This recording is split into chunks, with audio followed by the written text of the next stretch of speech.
So now, if you've understood everything we've done so far, then it's time for the next conceptual leap, and that is in understanding trig functions in a totally different way. Instead of as ratios of lengths of sides, we're going to toss it up just a little bit. We are on page 239, new definitions of trigonometric ratios.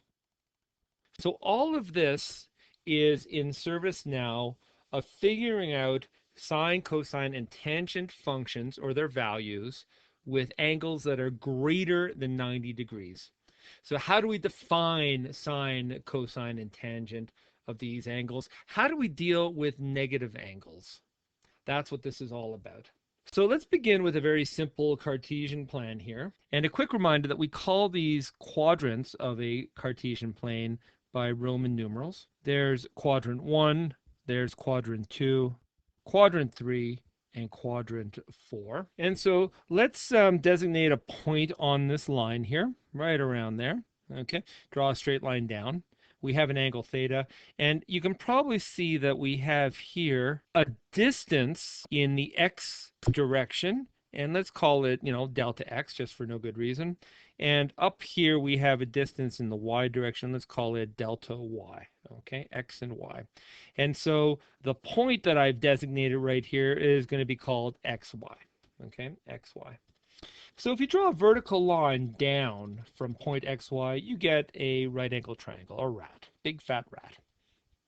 That r distance becomes the square root of x squared plus y squared, just simple Pythagoras. So sine theta, if we're going to use this paradigm to explain things, sine theta becomes delta y, or y, over r. And because r equals 1, that means that sine theta is simply y. That is that y coordinate of that point. There's your sine theta all by itself. Similarly, cosine theta becomes x over r. And because r is 1, again, we've just defined this distance here as being 1. That's the whole basis of something we're calling now the unit circle, the circle with a radius of 1. If r equals 1, then cos theta is simply the x coordinate, just like that. And finally, tangent theta is going to be y over x. And there's no real simplification there, but this is just a reminder that we're using Pythagoras to figure out these relationships. All right, let's try some examples that puts this work into context. We'll start with some simple examples that use some old information that gets us to the right answer, and we'll see how that evolves.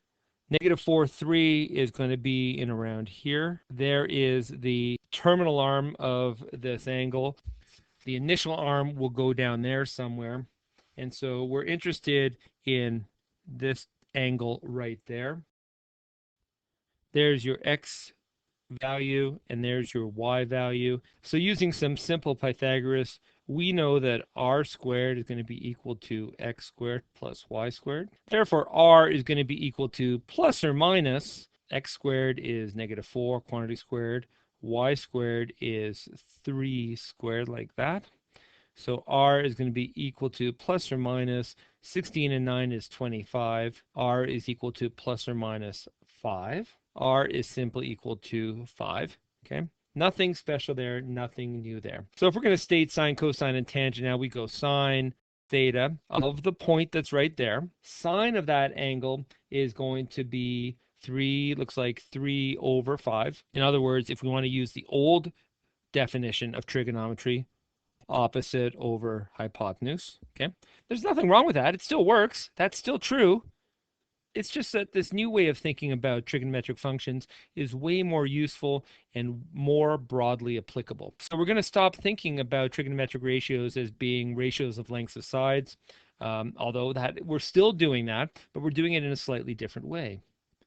Cosine theta obviously is equal to negative 4 over 5. And notice now that it's negative. Cosine, when an angle is in quadrant 2, seems to be negative. Sine seems to be positive. And finally, tangent of theta is going to be equal to 3 over negative 4.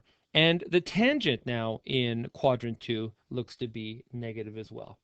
Cool. We want to figure out not only what the sine, cosine, tangent are, it'd be really nice to know what theta is too, because all we have are a coordinate point here. We should be able to figure out what the angle that point makes, or rather, the angle that a terminal arm from the vertex to that point makes with regards to the initial arm.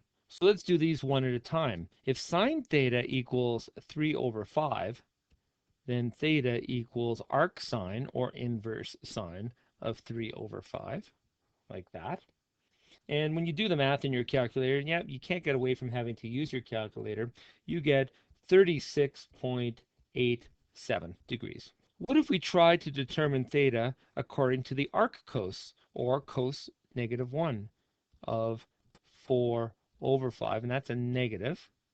What do we get? Well, toss that into your calculator. Don't forget to put the negative 4/5 because arc cos of 4/5 is different than arc cos of negative 4/5. Well, now we get an angle of 143.13 degrees.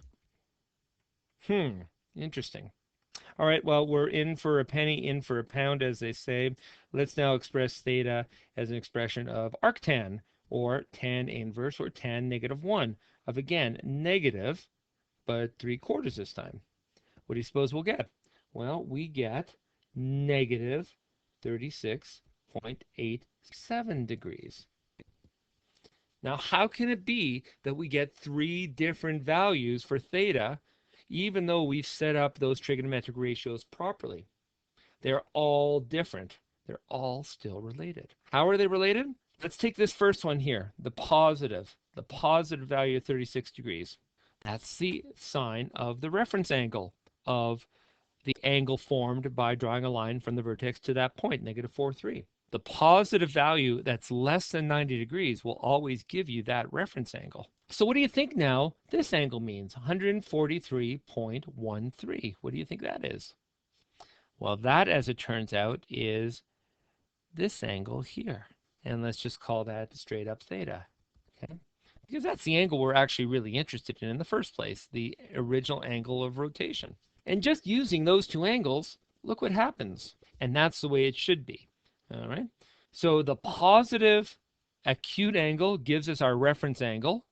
The positive other angle, the other positive result we get in this case in quadrant 2, gives us the full angle of rotation from the initial arm to the terminal arm. And we're golden.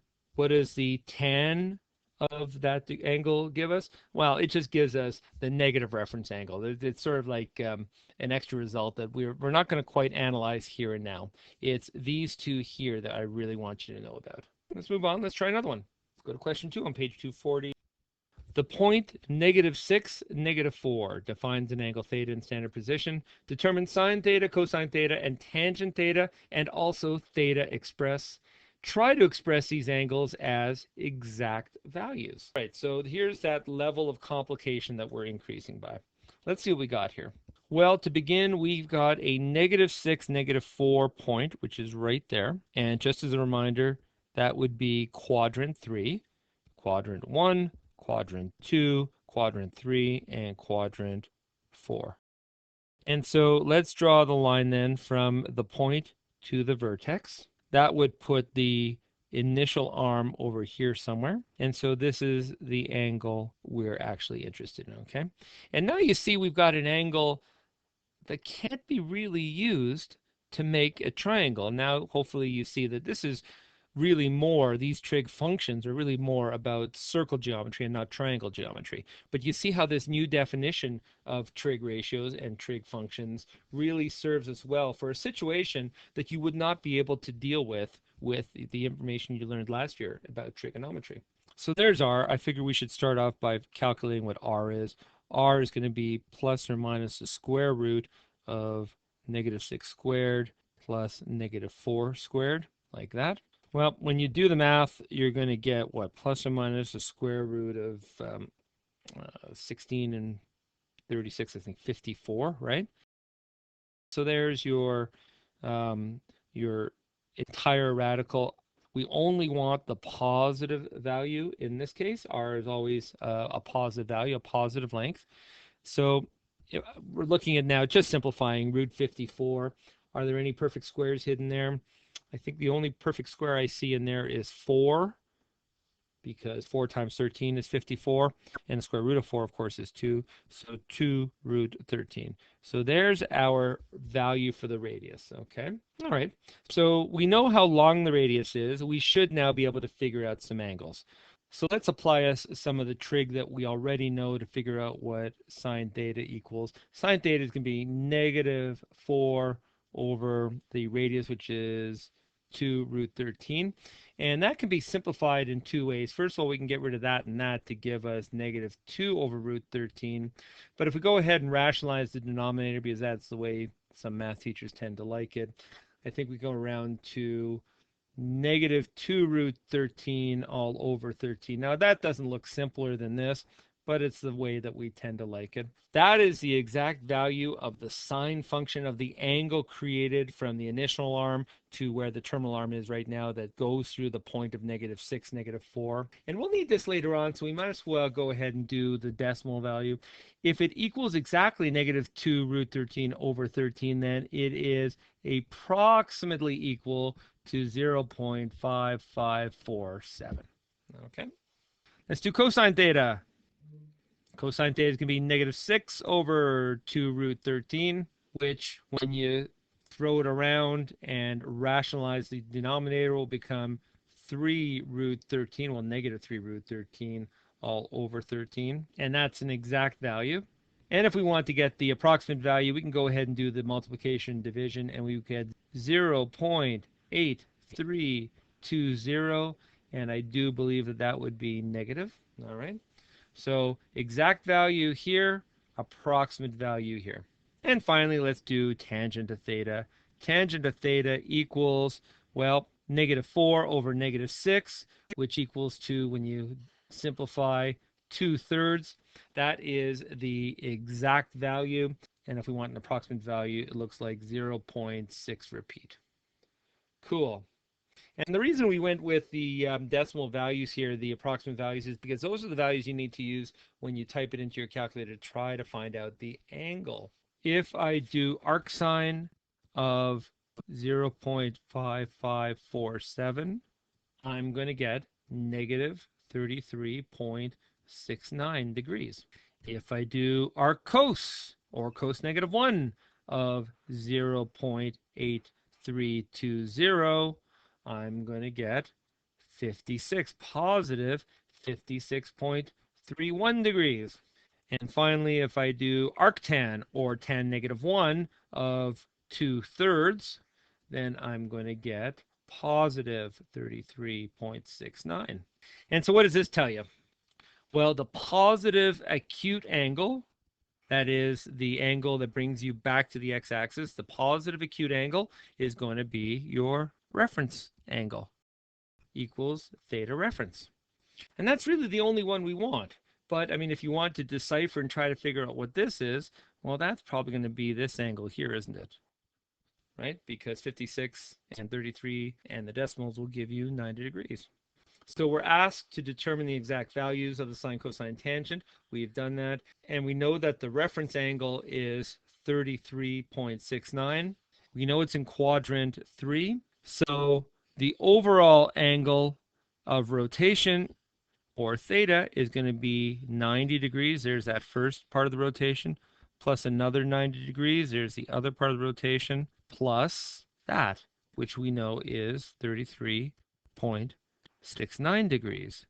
Altogether, that equals to 213 point, well, let's go round off to one decimal, 0.7 degrees. There is the angle of interest, okay, the total rotational angle. And that's sort of how you use angles in standard position and reference angles to figure out the total angle of rotation of that line. Now, these things make more sense the more you do them, so let's do one more example together. Point P of some value of x and 12, so a point k, comma 12, is 15 units from the origin. If P lies on the terminal arm of the angle in standard position, in between 0 and 360 degrees, determine a whole bunch of stuff. So this is a little bit confusing, I grant that. So let's say we try to figure this out. We know that some value of k, let's put it here, some k value of x plus 12, in other words, k comma 12, gives us a line of length 15. And it asks us for a whole bunch of stuff. So the first thing you need to figure out is this the only location of a terminal arm that could satisfy this requirement? You know, for example, could I draw a line down here and have negative k? Would that work? And the answer is no, because this would be negative k comma negative 12. So that can't possibly be correct because we know we have a positive 12 here. Do we know we have a positive k value? No, we have a k value. K can be positive or negative. No big deal there. All right. Likewise, we couldn't have this situation here with a positive k and a negative 12 because, well, because we have negative 12, and in fact, the question is giving us positive 12. So none of these two things are possible. None of these two options are possible. How about the last one here? What if I go negative k comma 12 and draw this line? Is that possible? Well, k is an unknown value. It can be any number. There's no restriction on it. It can be positive or negative. And so as long as it satisfies the plus 12 in the y direction, then this is an a-OK angle to have. So here are two different points that both have a radius, that is the length of the arm, as being 15 units. And we're talking about this p value here, this point p, lying on the terminal arm with an angle theta. So what are my two possible angles that could be satisfied? Well, I hope you see that there's going to be two different answers. There's this angle here, and there's this angle here. So there's two possible angles. Now the thing is, if we figure out this angle, which we probably can, then pop that into the reference angle of the other side, we should be able to figure out what the overall rotation, the other option is. So let's try to do it that way. Let's make our little triangle here. This is 12 units. This is k. So we know that sine theta, our angle in standard position, is going to be equal to, very cleverly, 12 over 15, which means theta, should we wish to calculate it, is going to be arc sine, or sine to the negative 1 of 12 over 15. And so if you toss that into your calculator, you get 53.13 degrees. We'll keep a couple extra decimals in there for now because we never know when we're going to need them. So knowing that this angle here is 53 degrees, that tells you that our reference angle is also 53 degrees. Therefore, theta reference equals 53. And so if we go back to the initial question, what is the overall angle of rotation of a line that starts on the initial arm and is rotated till it passes through negative k 12? We know that the angle must be, therefore theta must be 180 minus 53.13 degrees, or 126.87 degrees. Now, back when we calculated this angle, that told us another piece of the puzzle, the first angle. So my two angles could be either 53.13 degrees or 126.87 degrees. There are the measures of theta, the two possible values for theta. And what I mean by that is that when you take sine of 53.13 degrees, you are going to get 12 over 15, or whatever the decimal version of that is. Likewise, if you were to do the sine of 126.87 degrees, you would get the same value. Not only the same value, but the same sign, because you know now that in quadrant 2, sine is positive, just like it is in quadrant 1. Sine is also positive. So we have an exact value for sine theta, but it also asks us for the exact cosine and tangent values for sine theta. And to do that, it looks like we're going to have to figure out what the k value is. We're going to need to know what this distance here is. All right. And to do that, we can probably use some very, very simple Pythagoras. So k is going to be equal to plus or minus the square root of 15 squared minus 12 squared. And when you simplify that, I think you get plus or minus the square root of 81, which is, well, k is going to be equal to plus or minus 9. All right. And does that make sense? Well, here's the plus 9. Here's the negative 9. So yeah, it makes a lot of sense. And so now we know the horizontal leg of the triangle. Now we can finish off with the rest of our trig functions. And you know now, because we know both the original angle and the, well, we know both the reference angle and the full angle, and you can work it out. No. And because you know that both of these angles will behave similarly, the only thing different will be, it looks like cosine will be negative in on the bigger angle on 126.87. You know that we can deal with just those three numbers, 9, 12, and 15, to come up with the cosine. So cosine theta is equal to 9 over 15, which I think simplifies to what, 3/5. Cool. And tan theta is going to be, I think, 12 over 9, which simplifies to 4/3. All right. So that's going to be for, let's call this angle 1, not to be confused with the reference angle, but angle 1. So this is for angle 1, theta 1. And let's go ahead and deal with the cosine now of the other possible angle of theta 2, which is going to be equal to, it looks like, negative 3/5. Negative 3/5. Tangent of theta 2 is going to be equal to, well, I think it's still negative because the cosine is negative, right? It's going left of the origin, so negative 4/5. There we go. And once again, this is for theta 2. What's theta 2? This is theta 2 right there. Theta 2 plus theta reference will equal to 180 degrees, and all those different combinations. So that reference angle theta, theta r, plus theta 2 will also give you 180 degrees. Well, and let's just restate then what the sine of theta 2 would be. Remember that the sine is positive in quadrant 2, we've discovered, because it's a vertical x, a positive x value divided by the hypotenuse. So sine, what is that, 4 over 5? Positive 4 over 5, yep. Let's put a positive in and make sure that we know that we have thought about it. And sine theta over here is also going to be plus 4 over 5. All right. So there we have our three trig functions for both options of k.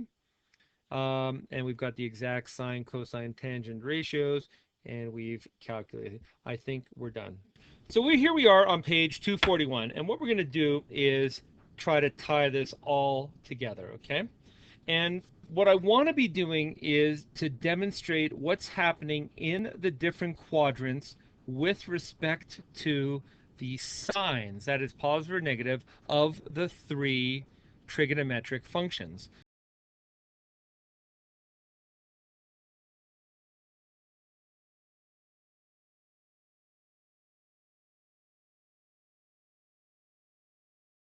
We have quadrant 2. This is where x is negative, but y is positive. Down below quadrant 2, we have quadrant 3, of course. And over here, x is negative and y is negative. And finally, in quadrant 4, we have x is positive, but y is negative, okay? So those are the differences that are happening inside each of these quadrants. And now,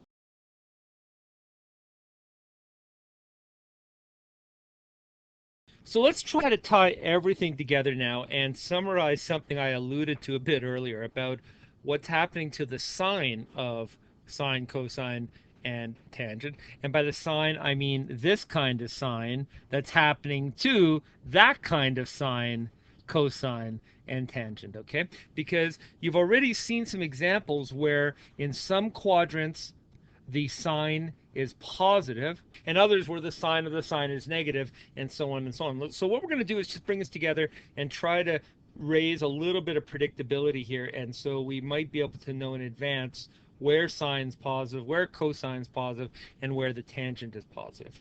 So just a quick reminder in terms of quadrants, because we're in the top right, we begin in the top right because the sun used to be there and rises in the east and sets to the west. We make the top right, we define it as being quadrant 1. Top left is quadrant 2, bottom left is quadrant 3, and bottom right is quadrant 4, all using Roman numerals. What's happening in quadrant 1 is this. X is obviously positive and Y is positive. R is always going to be positive. That's never going to change. So when we're doing sine of any angle in quadrant 1, sine is always going to be positive. Cosine is also going to be positive, and tangent, because both cos and sine are already positive, tangent is going to be positive as well. To put it another way, all trig functions are positive in quadrant 1. What about quadrant 2? Well, in quadrant 2, x is negative, y is still positive, and r is positive by definition. R is always positive. And so if we do the same thing here, we get sine is positive. Cosine, though, is negative. And finally, tangent, because one of the sine and the cosine is negative, tangent will be negative as well. So what's a good way of summarizing what happens in quadrant 2? Well, in quadrant 2, sine is positive. We're just going to be looking at the positives. Quadrant 3, x is negative and y is both negative. We're in the quadrant where x and y are both negative. And what I mean by that is that if I have that point there, I'll always have a negative in front of the x and negative in front of the y. That's by definition what happens there, right? So what's going to happen to the sine? Sine is going to be negative because the opposite side, or that the vertical rise, the vertical leg of the triangle is negative. Cosine is also going to be negative. Tangent, though, because you're now dividing a negative by a negative, is going to be positive. So to summarize this, the tangent is positive. And finally, in quadrant 4, x is positive, y is negative. Sine is going to be negative. Cosine, however, because the equivalent of whatever the opposite side of the triangle, in the old-fashioned way of looking at trigonometric functions, is positive, and positive over a positive, because r is always positive, is going to be positive. And finally, tangent, because you do have at least one negative in the x and y side, is also going to be negative. So to summarize, cosine is what's positive. So it's these letters now that we're going to use to try to help us remember what's going on. So remember, it's always better to try to understand how something works before you try to memorize the rule, right? So depending on what country you learn this in, you learn different little mnemonics. Some teachers like to start in quadrant 1 and come up with, all saints to the countryside or something like that. The way we learned it here in Canada, in fact, the way I learned it in school myself, was starting from here. We call it CAST. C-A-S-T. So starting in quadrant 4, here, cosine is positive. Quadrant 1, everything is positive. All are positive. In quadrant 2, sine is positive. In quadrant 3, tangent is positive. It's just a very quick way to remember or remind yourself what's positive, what's negative in each of the 4 quadrants. Off every test or quiz or work page or work session with a little Cartesian graph here and jot in C-A-S-T. I think it's pretty clear that you will know what's positive and what's negative in each of these quadrants. Question 4 is interesting because we have the sine of 4 different angles, and if you go ahead and use your calculator, determine the values of each of those. I want to go ahead and do that. I'm going to pause.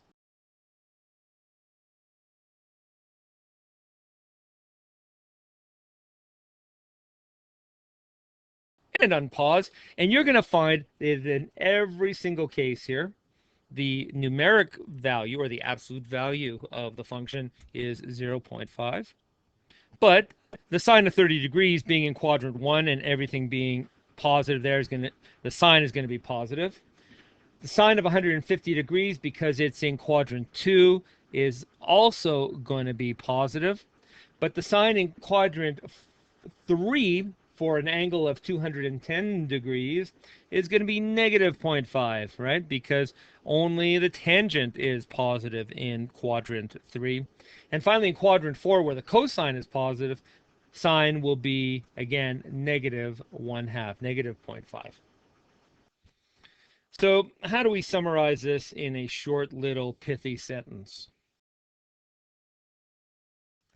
So when the angles have the same reference angle, their ratios, that is the value of the trigonometric functions for that angle, are going to be the same. The signs, though, will change and differ according to the cast rule. One last example. Let's determine the exact value for sine of 240 degrees. So let's map out what we have here. Let's give ourselves a little sketch here. I'm looking for 240 degrees. Well, where's that going to be? Well, if I start with my initial arm here, then I know that I'm probably going to find myself in that quadrant 3, okay? Because I'm going to go to here to 90 degrees. Another little bit's going to be 180. And if I go next to the y-axis here, I'm going to have 270 degrees, and that's going to be too much. Well, just because I know where it is, I'm going to put it to there. And so there is my 240 degrees, okay? That's a big angle of 240 degrees. I want to calculate the exact value for sine 240. All right. First step, determine my reference angle. Determine my reference angle. Well, if this is 180 degrees, that means that this must be 240 minus 180, which is 60 degrees. Okay, just doing a little bit of subtraction from what I know about interior angles of a triangle. So if that's 60 degrees, and I draw a line here like this to create a bit of a triangle here, then I know this is going to be 30, and this is my right angle there. And from my special triangles, my 30, 60, 30, where this is 1, this is 1/2, and this is root 3 over 2, okay? You know where I got this. This is me building from the special triangles from last lesson and then earlier in this lesson. I know that sine of 60 equals root 3 over 2 all over 1, or simply root 3 over 2. That's the start. So if you look at your rule, remember the rule here. When angles have the same reference angle, and in this case they do, 60 and 240 have the same reference angle of 60 degrees. And if you want, you can imagine that this goes up like this, right? Where this is 60. So the sine is going to be the same. That is the numeric value, the magnitude of the sine, or the absolute value of the sine, if you want to put it that way, is going to be the same. But the signs may change. Well, does it change in this case? Well, remember the cast rule, C-A-S-T. I'm looking at sine. Where is sine positive? Sine's positive in quadrants 1 and 2. We're in quadrant 3. Tangent is positive in quadrant 3. Only the tangent is positive in quadrant 3. Therefore, the sine of 240 degrees is going to be negative. And there we go. Negative 3/2 over 2. All right, you've got the skills. Go forth and conquer. Take a look at the question set posted on their content, and you know what you need to do. Happy mathing.